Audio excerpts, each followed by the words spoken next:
Amwiriwe neza nshuti mudahema gukurikira ibiganiro ndetse n'amakuru utunyuza ku muyoboro wacu Kirehe TV Show, aho murere hose abadukurikiye bari mu Rwanda, abari hanze igihugu cy'u Rwanda, turizera ko mumeze neza.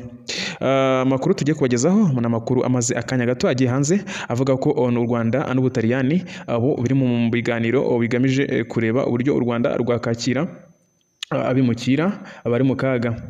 U Rwanda rwatangaje ko rukomeje ibiganiro n'Ubutaliyani ku buryo rwakakira by'agateganyo abimukira n'imiryango yabo mu gihe bari gushakirwa aho berekeza cyangwa se bagasubira mu bihugu byabo. Umuvugizi wa guverinoma y'u Rwanda Yolande Makoro yavuze ko kugeza ubu nta masezerano arashyirwaho umukono, ashimangira ko impande zombi zikiri kuganira ku buryo iyo gahunda yakorwa. Kimwe mu bitekerezo biri gusuzumwa no gushyiraho uburyo bwakora nka gahunda ya Emergency Transit Mechanism iri Gashora mu karere ka Bugesera, yakira by'agateganyo impunzi z'abimukira bakuwe muri Libya. Makoro yabigarutseho agira ati nta masezerano arasinywa, turacyari mu biganiro. Kimwe mu bitekerezo turi kuganiraho ni uburyo bwaba bumeze nka gahunda ya Emergency Transit Mechanism dufite i Gashora. Abakirwa muri iyo gahunda bashobora guhabwa ubuvuzi, amahugurwa n'umwanya wo kuruhuka mu gihe ubusabe bwabo bwo kubona ubuhungiro cyangwa kwemererwa gutura mu kindi gihugu bukirimo gusuzumwa. Makoro yabigarutseho agira ati baba bashobora kuza ahantu hatekanye bagahabwa ubuvuzi, amahugurwa runaka ndetse bakanaruhuka mu gihe dosiye zabo z'ubuhungiro zikiri gutunganywa. Nyuma yo gusuzuma dosiye zabo, abashaka ubuhungiro bashobora gusubira mu bihugu bakomokamo igihe byongeye kuba bitekanye kandi babyifuza, cyangwa bagafashwa kwimurirwa mu bindi bihugu byemeye kubakira. Yashimangiye ko ibyo byose bikiri ku rwego rw'ibiganiro, bityo ko nta mwanzuro wa nyuma urafatwa.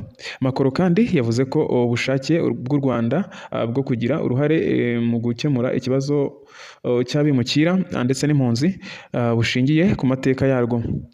Mu bihe bitandukanye Abanyarwanda benshi bahunze igihugu, abandi bimukira mu bihugu byo mu karere. Nyuma ya Jenoside yakorewe Abatutsi mu mwaka w'1994, abenshi muri bo baratahutse batangira kongera kubaka igihugu. U Rwanda rusanzwe rucumbikiye impunzi zirenga ibihumbi 130, ahanini zikomoka muri Repubulika Iharanira Demokarasi ya Kongo no mu Burundi. Abenshi baba mu nkambi z'impunzi ziri mu bice bitandukanye by'igihugu. Impunzi ziri mu Rwanda zemerewe gukora, zihabwa indangamuntu kandi zihabwa serivisi z'ubuvuzi n'izindi serivisi z'ibanze.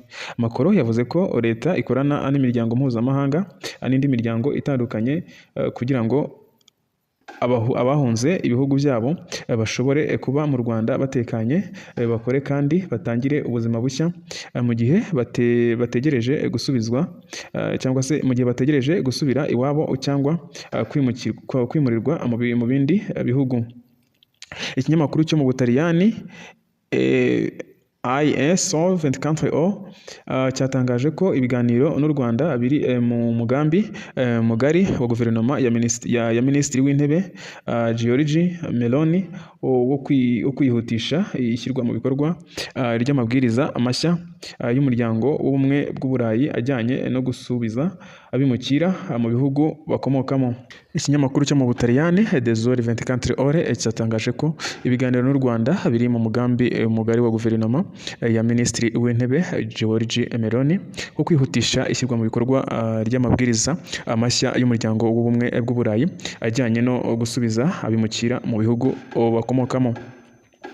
Ubutaliyani bwifuza ko ibigo bya mbere byakwakira abimukira mu bihugu bitari mu muryango w'ubumwe bw'Uburayi byatangira gukora mu mwaka w'2027.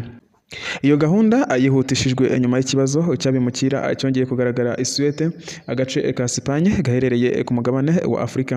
Ubutaliyani buvuga ko butifuza gukora bwonyine nk'uko bwabigenje mu masezerano bwagiranye na Albania, ahubwo bushaka gukorana na Denmark, Autriche n'Ubuholandi. Ibyo biganiro byakurikiye ibaruwa y'ibihugu 22 yatangijwe na Meloni na Minisitiri w'Intebe wa Denmark Mette Frederiksen isaba ko Uburayi bukaza ingamba zo kugenzura imipaka, kurwanya abakora ubucuruzi bwo kwambutsa abimukira no kwihutisha gusubiza inyuma abadafite uburenganzira bwo kuguma ku mugabane. Amakuru ava mu Butaliyani agaragaza ko ibigo biri gutekerezwa byaba bisa n'ibyashyizwe Shenzhen ndetse na Jeddah muri Albania hashingiwe ku masezerano icyo gihugu cyagiranye n'Ubutaliyani. Itandukaniro ni uko ibishya byacungwa ndetse n'ibihugu bibiri cyangwa birenga byo mu Burayi. Amafaranga yo kubikoresha agatangwa n'umuryango w'ubumwe bw'Uburayi. U Rwanda, Uganda, Ghana nibyo bihugu bya Afurika bivugwa ko ibiganiro by'ibanze byamaze gutangirana nabyo. Ubutaliyani burashaka ko gahunda ijyana n'amasezerano y'ubufatanye n'ishoramari mu bihugu bikurikira bakomokamo cyangwa banyuramo. Inshuti bakunzi, ni naha dusoreje iyi nkuru, tubashimira ko mudahwema gukurikira inkuru zacu. Ni naha kandi tuyisoreje, tubifuriza gukomeza kugubwa neza.